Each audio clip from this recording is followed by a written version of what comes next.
Bienvenidas al podcast Lactando con APLB. Estoy súper emocionada de empezar el día de hoy con ustedes con este episodio que realmente empieza por lo básico que es explicarles qué es la alergia a la proteína de la leche de vaca.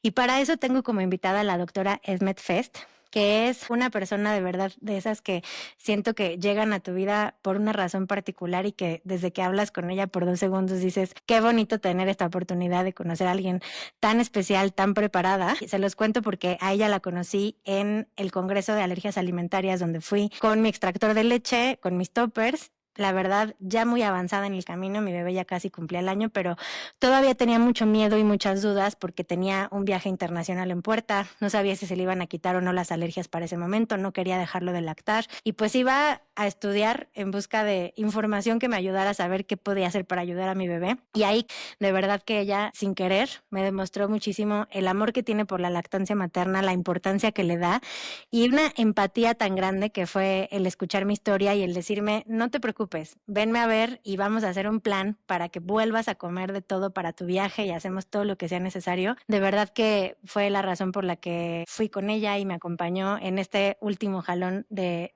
mi bebé superando sus alergias y efectivamente me fui de viaje comiendo de todo y con mi bebé comiendo de todo y eso es algo que puede parecer un detallito sencillo, pero cuando tú eres la mamá que tiene ese miedo y que tienes esa angustia y encuentras a alguien que te lleva de la mano en eso, la verdad es que no tiene precio. Por eso es que elijo empezar con ella este podcast. Se las presento oficialmente. Ella es la doctora Esmet Fest, es alergóloga e inmunóloga pediatra egresada del Hospital Infantil de México y tiene una alta especialidad en calidad en la atención médica pediátrica del Hospital Infantil de México.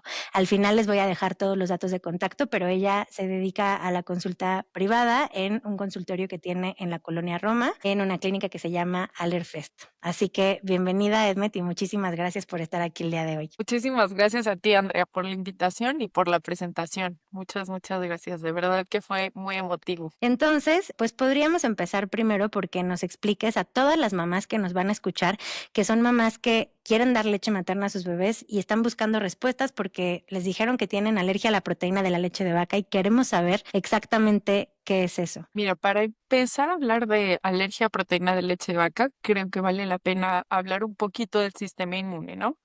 Siempre nos dicen que el sistema inmune es el sistema de defensas, pero ¿de qué se encarga? De vigilar qué es lo propio y qué es lo extraño, ¿no? Si quiere entrar un virus, hongos, bacterias. La tolerancia de cosas que no nos deberían de hacer daño, por ejemplo, los alimentos, los pólenes de árboles, y que de repente por alguna razón mi sistema inmunológico lo está reconociendo y lo está atacando. Entonces, una alergia alimentaria es cuando este sistema de defensas reconoce a una o a varias proteínas de algún alimento en específico y esta proteína es capaz de montar toda una respuesta de defensa en contra de esa proteína.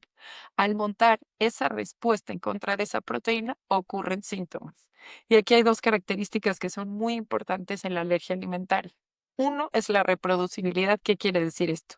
Que cada vez que el paciente se exponga a esa proteína de ese alimento, va a montar esta respuesta de defensa. Y la otra es el umbral de tolerancia, porque puede ser que nuestro paciente tolere cierta cantidad del alimento en cuestión, lo cual puede ser muy importante, pero que si se rebasa esa cantidad que está tolerando el paciente, entonces es cuando se presentan los síntomas. El primer concepto fundamental que me parece en este tema es que son muchas proteínas de la leche de vaca las que están implicadas en esta fisiopatología. Cuando decimos alergia a la proteína de la leche de vaca, pues definitivamente no es una. De hecho, se debería llamar alergia a las proteínas de la leche de vaca. La leche la dividimos en dos porciones principales. Las caseínas, que son las que están en mayor cantidad de la leche de vaca, y las proteínas del suero, como son la alfa-lactoalbúmina y la beta-lactoglobulina. También está la lactoferrina, la ceroalbúmina, que estas van a estar en una menor cantidad. También clasificamos a estas proteínas de acuerdo a la sensibilidad al calor. Entonces, algunas pueden ser termosensibles y otras pueden ser estables al calor. ¿Qué quiere decir? Que las proteínas de leche de vaca van a tener una forma específica. Esta forma específica va a ser reconocida por las defensas. Ahí tenemos, por ejemplo, a la IgE, que es un tipo de anticuerpo que va a reconocer la forma específica de esa proteína.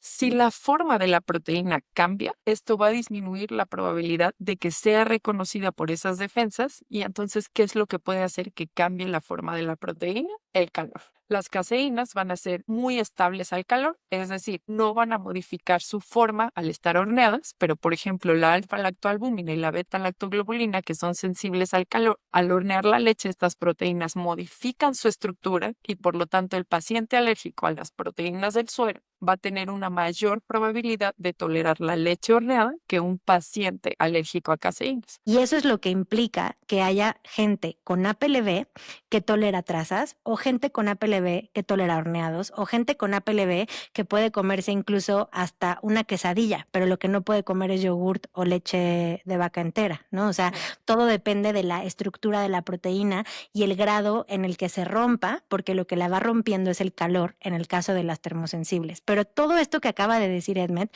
que para los que nos están viendo en YouTube, estamos mostrando una tablita donde todos estos nombres raros están por escrito, pero al final el mensaje más importante de esto es, son varias proteínas involucradas y dependiendo de cada una de ellas es que hay todo este perfil tan diferente de pacientes con APLB. Por eso no todas somos iguales, por eso no todos los bebés son iguales, ni van a reaccionar a lo mismo. Y por eso es que este tema se vuelve tan complicado. Y otra cosa que quiero resaltar aquí es que si se fijan, Esmet nunca mencionó a la lactosa, porque eso es otra cosa que pasa muchísimo y que nos desinforma y nos confunde. Cuando nos dicen alergia a la proteína de la leche de vaca, tú piensas en lácteos y de ahí lo que sigue que piensas es lactosa. Y entonces dicen alergia a la lactosa o le caen más los lácteos o intolerancia a la lactosa y aquí no tiene absolutamente nada que ver. La APLB es una alergia alimentaria y la alergia es a las proteínas de la leche de vaca. Y eso me parece fundamental. Ahora, aquí Edmet nos decía algo súper importante que es la forma de diagnosticar esta alergia, porque justo nos hablabas de que es muy importante saber qué proteínas hay sensibilizadas y qué proteínas no para saber cuál es el caso de cada paciente, pero al final creo que es muy importante y en esta diapositiva lo explicas muy bien, no vamos a hacer pruebas de alergia en los bebés menores de 6 meses que tienen alergia a la proteína de la leche de vaca. Entonces, ¿cómo se hace ese diagnóstico de APLB? El diagnóstico de APLB es clínico. ¿Qué quiere decir clínico? Por las características que presente tu bebé. Esa es la parte más importante. Lo vamos a dividir en dos formas. La alergia que está mediada por inmunoglobulina E y la alergia que no está mediada por inmunoglobulina E. Entonces, la alergia que está sí mediada por inmunoglobulina E, ¿qué quiere decir esto? Que hay una sensibilización previa. La sensibilización es que el cuerpo del bebé ya esté produciendo inmunoglobulina E específica contra esa proteína de leche de vaca y que en el momento en el que el bebé se vuelve a exponer a alguna de las proteínas de leche de vaca, esta IgE la reconozca y presente síntomas de manera inmediata. Vómito, diarrea, ronchas, síntomas a nivel respiratorio, hasta inclusive anafilaxia, ¿no? Pero hablando exclusivamente de pacientes con alergia a proteína de leche de vaca alimentados con seno materno exclusivo, esto extremadamente raro. ¿Por qué? Porque va a haber diferentes factores que modifiquen aún más la cantidad de proteínas de leche de vaca que van a pasar a través de la leche materna. Estas alergias que está diciendo Edmet que son inmediatas, es muy importante que recuerden que esa reacción inmediata es la que ocurre 2 horas después máximo de ingerida la proteína de leche de vaca. Entonces, ese rango de 2 horas es lo que nos parece fundamental. Y aquí también lo que nos dice Edmet es estas respuestas inmediatas son las que son llevadas por fórmula sobre todo, porque es cuando la proteína viene en grandes cantidades y el cuerpo se defiende rapidísimo. Cuando la proteína viene en la leche materna, no nada más viene la proteína de leche de vaca, sino que viene en una cantidad mucho menor que en la fórmula y además combinada con otros factores inmunomoduladores que hacen que la reacción inmunológica sea completamente diferente. Entonces, van a escuchar muchísimo ustedes el término de mediada o no mediada por IgE y eso a veces nos confunde. Y de una vez como que les puedo decir así súper claro, si su bebé es alimentado con leche materna exclusiva y la reacción que genera es a través de su leche materna, no hay duda en que es una alergia no mediada por IgE. porque los bebés que tienen alergias mediadas por IgE, que son un poco más peligrosas, más inmediatas, casi siempre son bebés que reaccionaron porque han probado fórmula y además la reacción es con la fórmula. Esos bebés difícilmente van a reaccionar a través de la leche materna, solo reaccionan con fórmula. Entonces, esperando que esta diferencia, que es bastante difícil de repente de entender, haya quedado claro, queremos que justo entiendan que es mediada, no mediada por IgE. Aquí en este podcast la mayoría de la gente que nos escucha son mamás que están dando leche materna, entonces ahí váyanse siempre por el no mediado por IgE y si en algún momento dieron fórmula a su bebé y cuando le dan fórmula reacciona en las siguientes 2 horas, pero cuando le dan leche materna no le pasa nada, eso sí suena a una alergia mediada por IgE. En los estudios, hasta solo el 21 al 58% de los casos, las mamás llegan a secretar estas proteínas en su leche. Quiere decir que más o menos la mitad, a pesar de estarla consumiendo, ni siquiera secretan, por ejemplo, beta-lactoglobulina. Entonces, estamos hablando de lo raro de lo raro, ¿no? Sí, definitivamente la cantidad de proteína de leche de vaca que pasa a través de la leche materna es minúscula. Y otra vez, no quiere decir que estemos minimizando los casos graves de APLB con lactancia porque existen. Y siempre les digo que yo tenía uno bastante feo y yo también era lactancia exclusiva. O sea, no estoy diciendo que no sea posible, pero definitivamente no es lo más común. Y el entender que la cantidad de proteína de leche de vaca que pasa a través de nuestra leche materna es tan poca, nos ayuda a recuperar confianza y saber que en realidad ese alimento está muy lejos de ser peligroso o de ser algo que les haga daño. Entonces, El diagnóstico se puede hacer a través de dietas de eliminación diagnóstica, que aquí es donde está esta diapositiva que incluye las 4 Rs y creo que esto es algo súper importante para este tema. La primera R es de retirar el alérgeno o el alimento en cuestión durante 2 a 4 semanas. La siguiente R es revalorar, o sea, que evaluemos al paciente y que veamos si al retirar el alimento realmente hubo algún cambio clínico.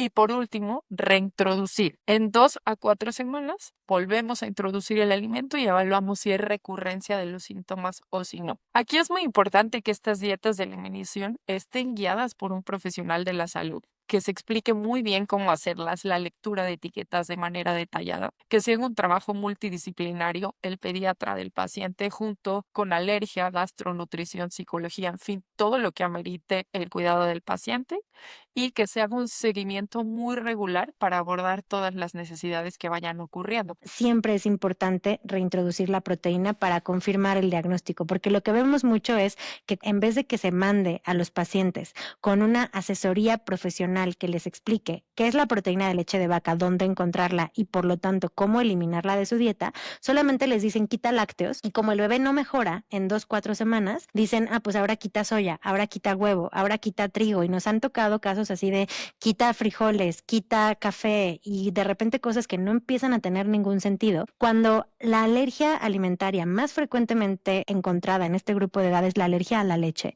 y las posibilidades de que sea alérgico a más cosas van siendo cada vez menores y no puede ser que estemos sospechando más de una alergia alimentaria si no se ha eliminado bien el primer grupo de alimentos, que es donde seguramente va a encontrarse todo el problema. Entonces recuerden siempre estas 4 Rs que nos dice Edmed, que son retiro, revaloración, reintroducción y recurrencia, porque si no tenemos un diagnóstico hecho con estas 4 Rs o con estos 4 pasos, es muy probable que los síntomas que hayan hecho que ese bebé tuviera la sospecha o diagnóstico de APLB, pues puedan ser simplemente coincidencia y estamos teniendo riesgo de tener dietas excesivamente restrictivas por mucho tiempo o dietas realmente innecesarias, cuando el bebé pues en realidad no tenía alergia.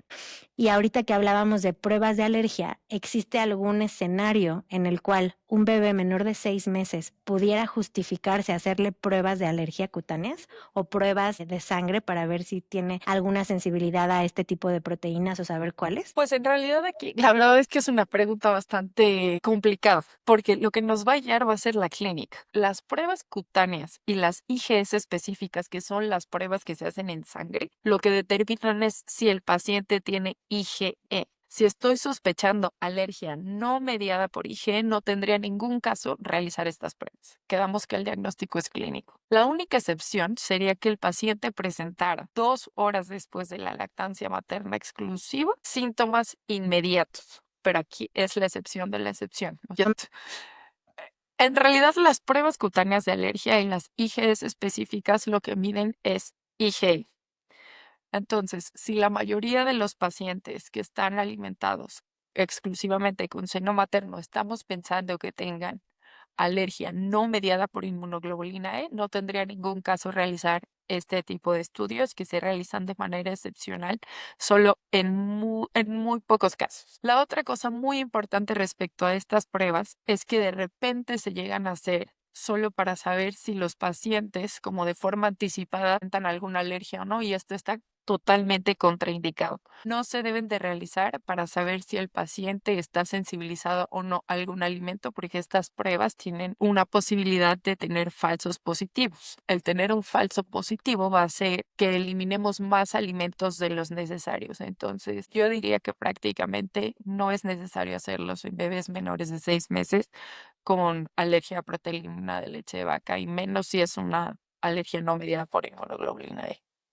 Y, por ejemplo, otra pregunta que nos hacemos mucho las mamás cuando nos pasa es, ¿por qué le dio esto a mi bebé? ¿Cuáles son los factores de riesgo para desarrollar alergia o por qué pasan estos casos? Ya. Pues en realidad la alergia a proteínas de leche de vaca incluye varios factores, ¿no? El estilo de vida, los hábitos dietéticos, las interacciones mamá y bebé, ¿no? La composición de la microbiota, el antecedente tanto personal como de alguno de los papás de padecer alguna enfermedad alérgica, rinitis alérgica, dermatitis atópica, asma, que el bebé además tenga dermatitis atópica. Y otro factor que yo creo que es muy importante para este tema es que en las primeras 72 horas de vida a los bebés se les ofrezcan fórmulas infantiles, ya que como comentábamos hace un momento, se les está ofreciendo una mayor concentración de proteínas de leche de vaca en un paciente con un intestino inmaduro, y entonces esto va a incrementar el riesgo de presentar alergia de proteína de leche de vaca, además de limitar al bebé a todos los beneficios que tiene la leche materna, un apego temprano, ¿no?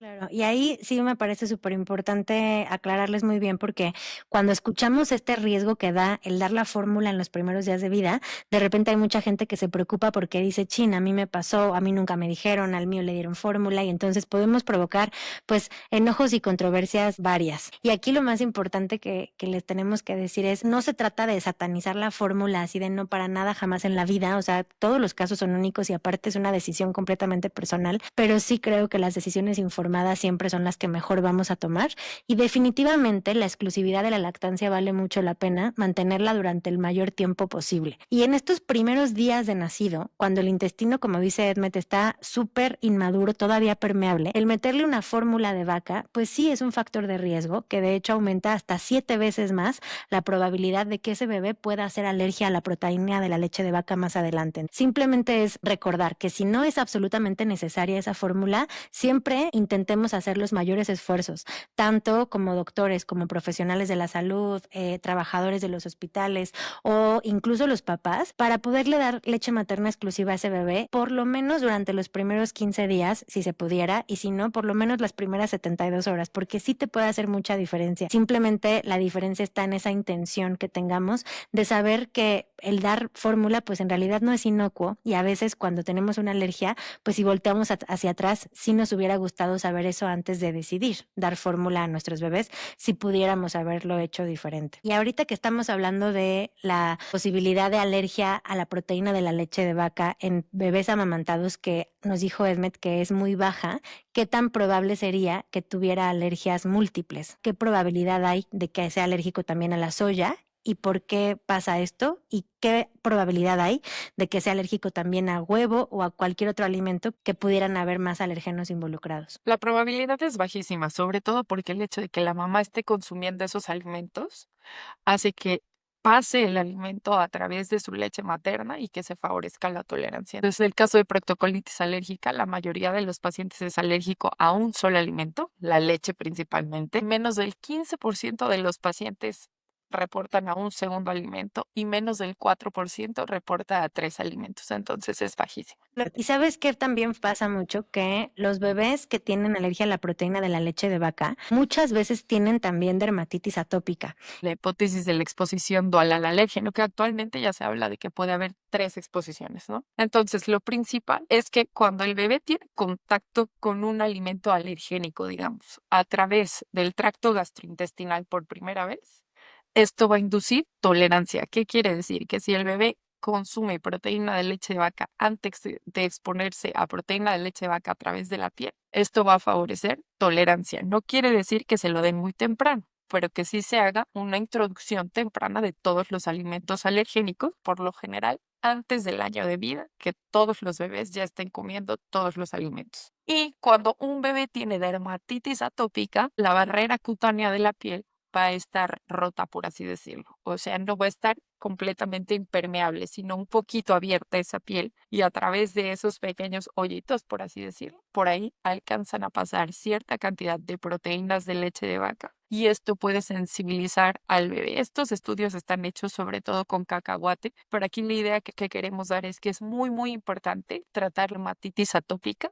y evitar la sensibilización a través de la vía cutánea. Si tengo un paciente con dermatitis atópica, hacer todas las medidas generales del cuidado de la piel, que ya lo veremos en otros episodios de este podcast, pero el tener bien la piel del bebé y evitar como que llegue el alimento a cruzar esa barrera, nos va a ayudar mucho a que no se sensibilice. Y ahí lo que es muy importante, por ejemplo, cuando un bebé está comiendo alimentación complementaria y tiene brotes de dermatitis atópica en los cachetitos o en las piernitas o en las manos, hay que tener mucho cuidado con el contacto que tenga el alimento a través de esa barrera, porque viene la misma idea de lo que platicábamos. El intestino del recién nacido no está dañado, pero como está nuevo, está permeable. Entonces, una barrera que no está al 100 es un lugar donde se puede sensibilizar a proteínas que no debería. Y así como pasa eso con el intestino, pasa eso con una piel dañada. Al final, la dermatitis atópica es frecuente en los lactantes y es algo que coexiste frecuentemente con alergia a la proteína de la leche de vaca. Y aquí lo que más tenemos que tener es cuidado en la exposición que puedan recibir a otros alimentos a través de esa piel dañada, porque ahí sí es donde se puede asociar a nuevas alergias alimentarias que no habían al exponerse el bebé a cacahuate o a huevo en lugares de la piel donde no debería haberlo conocido el cuerpo. Correcto. Otra duda muy frecuente es que a veces cuando estamos en la dieta de exclusión de proteína de leche de vaca nos preguntamos si podemos comer carne de res, porque al final la res pues viene de la vaca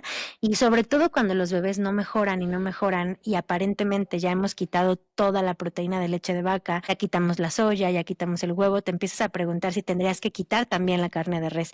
¿Tiene algún fundamento el eliminar la carne de res de la dieta de las mamás? En realidad, eliminar la carne de res en la dieta de la mamá como tal, la verdad es que no, no tendría ningún caso prácticamente hacer una dieta de eliminación de carne de res en la mamá. Lo que puede ocurrir es que sea alérgico a una proteína que se llama ceroalbúmina y que yo le diera carne de res cruda. Entonces, esta ceroalbúmina sí puede cruzar con la ceroalbúmina de la leche de vaca y que entonces ahí presente síntomas, pero que la ceroalbúmina de una carne cruda pase a través de la mamá y de la mamá a través del seno materno, las posibilidades son nulas.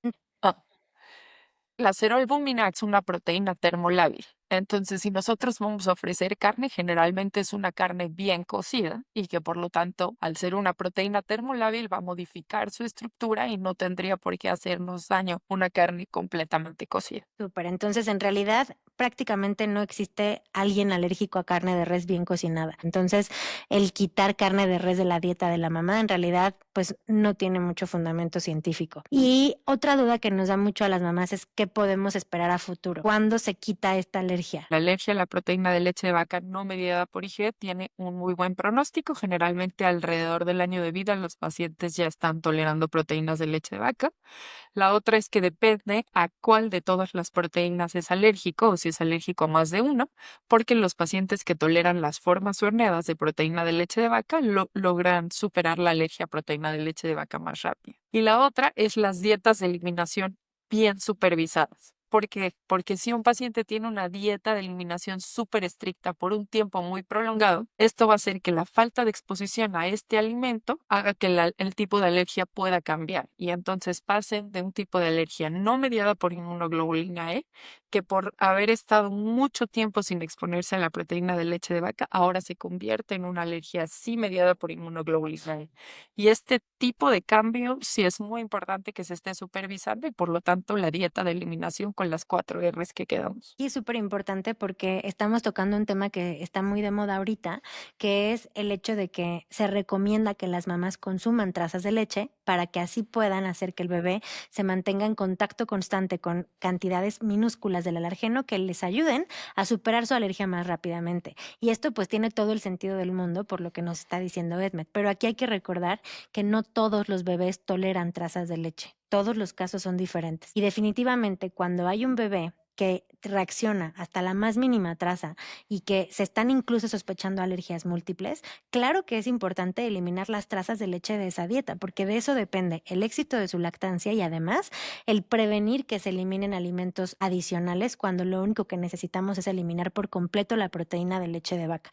Entonces, definitivamente, claro que es bueno que si tu bebé tolera trazas, las consumas, porque eso va a ayudar a que esa alergia se supere rápidamente y a evitar que después se pueda convertir, como dice Esmet, en una alergia mediada por IgE a largo plazo. Si tu bebé no tolera las trazas, definitivamente elimínalas, pero no te tardes mucho siempre en tener ese seguimiento estrecho con tu alergólogo, con tu pediatra, con tu gastro, para que te ayuden a estar probando cada determinado tiempo, que normalmente hacemos este tipo de retos cada 3 meses, dependiendo de cómo va el bebé y de cada caso en particular, pero sí tenemos que estar viendo si ya tolera trazas, porque aparte de que eso mejora mucho tu calidad de vida, eso le va a ir ayudando a avanzar lo más posible hacia una remisión, en vez de estar teniendo una dieta excesivamente prolongada por mucho tiempo, cuando a lo mejor ya toleraba trazas desde hace 6 meses y nadie lo sabía, ¿no? O sea, es algo que tiene que tener un seguimiento estrecho. Y, por ejemplo, ¿qué riesgo tiene un bebé que tiene APLB de hacer otras reacciones alérgicas en la alimentación complementaria? Porque ese miedo luego pasa muchísimo, que de repente están por empezar la alimentación complementaria y las mamás dicen, tengo pánico porque tengo miedo de que vaya a ser alérgico a algo más. Y entonces o retrasan los alérgenos por miedo o los dan con muchísimo miedo porque dicen, ¿qué tal que va a ser alérgico? Porque como ya es alérgico a la leche, ¿qué tal que va a ser alérgico a algo más? Aquí yo les diría que en realidad mantengan la calma y se guíen por su pediatra. ¿Ok? No tienen mayor ni menor riesgo que otro paciente, salvo que sea una dermatitis atópica grave, ¿no? Y en esos casos sí hay algunos estatutos que se deben de seguir, pero en realidad un paciente que tiene alergia a proteína de leche de vaca no mediada por inmunoglobulina E y que estamos haciendo la alimentación complementaria, se tiene que hacer como con cualquier otro alimento el resto de introducción de los alimentos alergénicos, ir agregando de poco en poco el alimento hasta ver que oficialmente lo tolera. No está indicado hacer ninguna prueba con la finalidad de decidir de acuerdo al resultado si se da el alimento o no. Claro, o sea, no tengan miedo de que vaya a ser alérgico a más cosas porque no es mayor su riesgo que el de cualquier otro bebé y además el introducir los alergenos al ritmo que tiene que ser, siempre con el esquema que te haya dado tu pediatra, con el ritmo que te haya dado tu pediatra, no retrasarlos innecesariamente, eso es lo mejor que puedes hacer,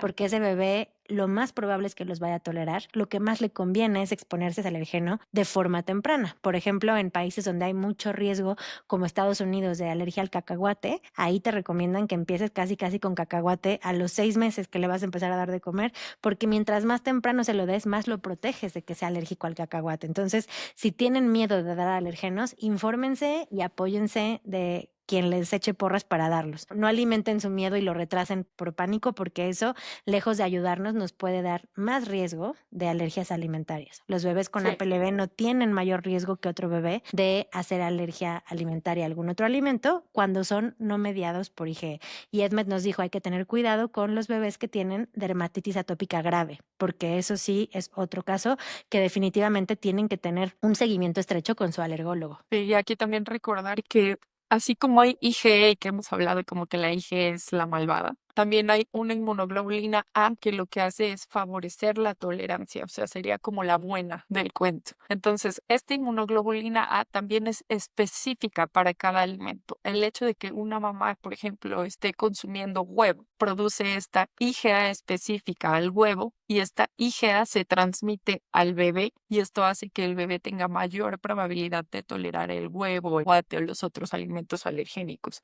¿Cuándo se quita? ¿Cuándo puedo esperar que se quite? ¿Esto le va a durar siempre?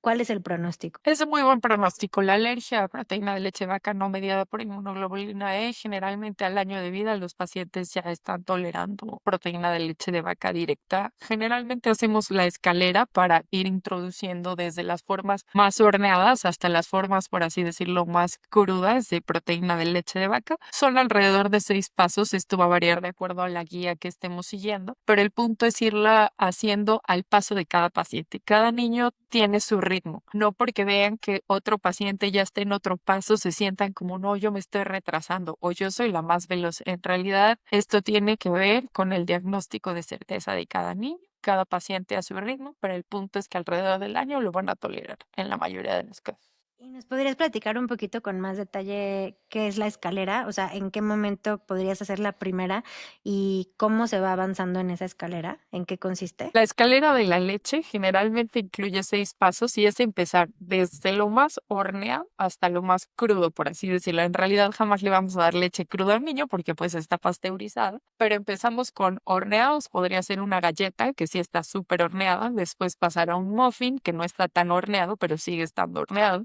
Después puede ser hot cakes, que por ejemplo ya está caliente la leche, pero no al grado del horneado. Después pasamos a quesos, después pasamos a yogurt y al final llegamos a leche pasteurizada. La velocidad con la que se va progresando en esta escalera de la leche depende del paciente. Podemos empezar con una pizca y después ir progresando a 2 pizcas, 3 pizcas, hasta tolerar una porción adecuada a la edad del paciente. Y si vemos que tolera bien ese paso, entonces programamos la introducción del siguiente paso. Y a veces se ve algo muy sencillo como que, pues estoy aumentando una escalera, ok, denme todos los pasos y yo voy progresándolo, ¿no? Pero aquí lo importante es que se revela la respuesta, ¿no? Ver el peso, la talla del bebé, cómo está la clínica y pues que recuerden esto que mencionábamos de que cada quien lleva su ritmo, ¿no? Y por ejemplo, si el bebé está recibiendo leche materna, primero siempre se intenta esa escalera directo en la mamá y ya después la escalera directo en el bebé, ¿no? Porque es una forma un poco más segura de irnos despacito y ver si el bebé reaccionó a través de la leche materna, pues definitivamente no está listo y no se expuso a la proteína de forma directa. Y esto, recordar que es solo en los casos en los que realmente hicimos una evaluación muy detallada y si decidimos eliminarle toda la proteína de leche de vaca a la mamá. Es este ejemplo que también es muy frecuente, no sé qué tan frecuente sea en tu consulta, pero yo creo que te deben de tocar muchos casos así. Son los bebés que estaban alimentados exclusivamente con seno materno y de repente por la razón que quieran, la mamá le tiene que dar una toma de fórmula, el bebé se expone a proteína de leche de vaca y ahí sí presenta síntomas. Al exponerse a esa fórmula de proteína de leche de vaca, de repente caen en pánico y dicen, no, ahora sí voy a dejar de consumir cualquier tipo de lácteo y aquí no habría ninguna razón. ¿Por qué? Porque si el bebé previamente toleraba la leche materna con la mamá consumiendo felizmente todos los lácteos, no habría una razón de hacerle una dieta de eliminación a la mamá si ella previamente comía feliz, le daba al bebé y el bebé no tenía síntomas. Aquí hay que tener muy claro que los síntomas se presentaron hasta que el bebé estuvo directamente expuesto a esa concentración de proteína de leche de vaca que tiene la fórmula. Y bueno, en ese caso, a lo que habría que eliminar es directamente darle proteína de leche de vaca al bebé, pero no suspender lactancia materna, no hacer que la mamá elimine los lácteos, ni mucho menos. Definitivamente, los bebés que reaccionan a fórmula es lo más común que no reaccionen a la leche materna. O sea, no todos los bebés con APLB necesitan que su mamá esté a dieta, porque si es una alergia inmediata, definitivamente no tenemos por qué restringir la dieta de la mamá. Y no sé si nos pudieras decir algunos de los beneficios que tiene la lactancia en el contexto de APLB para saber por qué vale la pena lactar a estos bebés. O sea, por qué vale la pena que haga yo esta dieta tan extrema y con todas las molestias que implica, cuando podría ser a lo mejor más fácil darle una fórmula. ¿Qué beneficios tiene la leche materna para el intestino, para la inducción de tolerancia, prevención de otras alergias? Bueno, aquí hay que recordar que la lactancia materna es la principal fuente de inmunidad pasiva. ¿Qué quiere decir esto? Que la mamá transfiere defensas no solo para quemaduras intestinos, sino transfiere defensas contra todos los virus y contra todas las bacterias y todo lo que pueda estar expuesto al bebé. También es una exposición activa para el bebé porque quedamos que a través de la leche materna están pasando proteínas. Esta leche materna también contiene oligosacáridos que son el principal sustrato para la microbiota del bebé, que son todas estas bacterias buenas y que ayudan a mantener pues toda la integridad de la barrera intestinal. Entonces, la leche materna favorece un ambiente de tolerancia a nivel gastrointestinal del bebé. Por otro lado, esto que les comentaba de las infecciones es muy importante, porque esta inmunidad pasiva que nos protege de las infecciones virales, se ha visto que las infecciones virales a la edad de los bebés producen un tipo de inflamación que favorece la alergia, aunque estamos hablando de virus. Entonces, si mi bebé tiene muchas infecciones virales en esta edad, eso va a favorecer un mayor riesgo de desarrollar alergia a futuro. Entonces, hay protección por todos lados donde lo vean.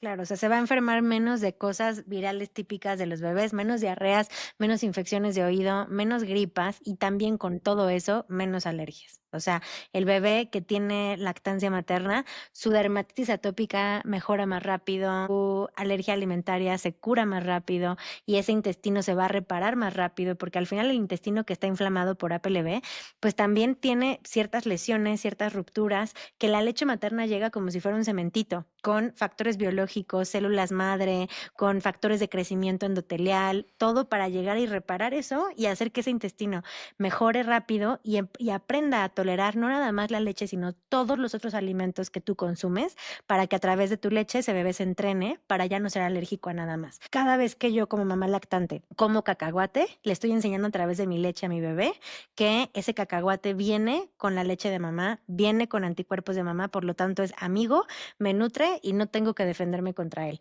Y lo mismo va a pasar con el ajonjolí, con el trigo, con los frutos secos. Todo eso no nada más mariscos, todo eso no nada más hay que evitar restringirlo en la mamá, sino promover que lo coman mucho, que comamos variado, que comamos de todo, porque esa es la forma en la que el bebé se va a entrenar para defenderse y relacionarse con el mundo que le rodea. La leche materna es la forma que tenemos de comunicarnos así con nuestro bebé. Entonces, definitivamente vale absolutamente toda la pena del mundo lactar a un bebé con alergias alimentarias. Y la verdad es que, o sea, en mi caso en particular, mi bebé de chiquito tenía dermatitis atópica, de repente sí se le brotaba medio feo, luego íbamos a la natación y se le brotaba más, y después, ahorita tiene una piel perfecta, tenía alergia a leche, huevo y soya, ya no es alérgico a nada, se enferma súper poquito, y yo lo veo obviamente como mamá pavo real que digo, esa fue mi leche, porque pues me costó tanto trabajo que Claro, digo, claro que tuvo sí, su su motivo, mérito. porque me encanta ver su piel perfecta, me encanta verlo sin otras alergias, me encanta verlo con todo eso sin enfermarse,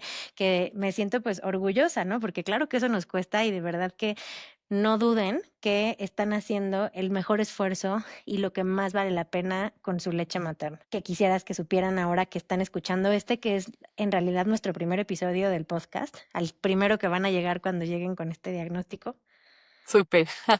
Yo diría que acudan con un médico calificado para que los lleve por el mejor camino tanto a ellas como a sus familias. Creo que estaría bueno también hacer un capítulo de papás a PLD, que nos cuenten también de ese lado cómo lo viven, porque yo creo que esto se vive en conjunto, ¿no? Aprovechar estas herramientas de información científica que tienen al alcance, como este podcast, porque pues en internet hay de todo y aprovechar tiempo de calidad con sus médicos, preguntar sus dudas sin pena y salir de la consulta con un panorama claro. Claro. Y aquí también yo les diría, es importante que el pediatra apoye su lactancia, que las haga sentir bien, que las empodere a continuar. Si ustedes sienten que dan comentarios como medio amedrentados de si vuelve a sangrar te quito la leche materna, si vuelve a pasar esto te quito la leche materna o que su lactancia materna está en cuerda floja porque no es lo mejor para su bebé, definitivamente busquen una segunda opinión porque uno de los objetivos más grandes que tenemos con este podcast es hacerles saber que la leche materna no nada más siempre va a ser su mejor alimento, sino también la mejor medicina. Y además de tener un pediatra que al final pues es la cabeza de todo, quien te guía y que te acompaña de cerca en todo esto,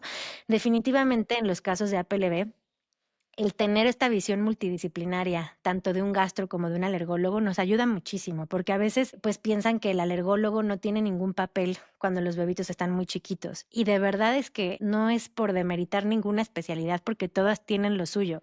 Y definitivamente el punto de vista de cada quien siempre suma. O sea, sobre todo cuando se están sospechando alergias múltiples, si también tiene dermatitis atópica, si de repente empieza con algún otro síntoma de alergia, el alergólogo, para mi gusto, como que ve todo este mapa completo, lo relaciona, sabe qué más qué te puede dar más riesgo de qué más, y entonces te dice qué puedes ir haciendo para que eso mejore, te da mucha confianza. A mí me dio mucha paz cuando íbamos a la natación y se brotaba más la dermatitis atópica y Edmed me decía, sigue yendo a la natación, pero haz esto y esto y esto, porque es bueno. Entonces, eso te empieza a dar una guía mucho más clara de qué cosas puedes hacer que le hacen bien, qué cosas sí tienes que evitar y cómo puedes mejorar los síntomas, porque al final eso pues no me lo hubiera podido decir nadie mejor que ella y a lo mejor el gastro te puede dar otro punto de vista más nutricional, más de la talla, más de suplementos, probióticos, o sea, cada quien tiene desde su trinchera algo muy valioso que aportar, independientemente de la edad de los bebés. Siempre que tengan dudas, casos complicados o muchos síntomas en conjunto, nunca duden en involucrar a un inmunólogo en su equipo porque definitivamente es algo que puede sumar muchísimo. Y pues bueno, aquí les voy a dejar en la descripción del episodio y en las notas del episodio en el canal de YouTube los datos de contacto de la doctora Edmed por si alguien necesita sacar una cita o quiere platicar un poco más con ella acerca del caso de su bebé en particular. No duden en contactarla, de verdad es que es una gran opción. Yo en este podcast definitivamente elegí a mis personas favoritas del mundo y no por nada de verdad es que empiezo con ella este podcast porque es alguien que les puede sumar y que cada vez que la ves de verdad es un abrazo al corazón, se los juro. Así que muchísimas gracias por escucharnos y nos vemos en el siguiente episodio del podcast Lactando con APLB.